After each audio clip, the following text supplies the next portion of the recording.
Howdy folks, I'm Joshua Clem with Lighty Contractors, and today I'm going to show you how to close off an old toilet drain. For this we're going to be using a 3-inch plug. If you notice here, it has a wing nut on top.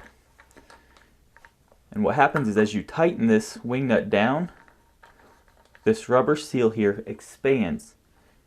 And when it expands, it'll pressure itself against the inside of the tube and create a nice tight seal. I'll show you how to install it. Go ahead and loosen up your wing nut. Take and firmly press it down into the hole.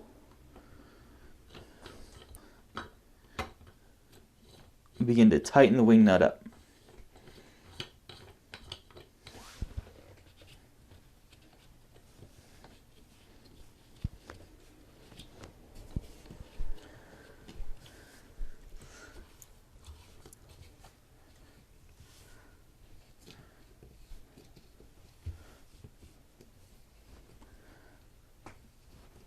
And that's all there is to it. I'm Joshua Clem with Lighty Contractors, and you just learned how to close off that old toilet drain. Thanks for watching. Good luck with this project.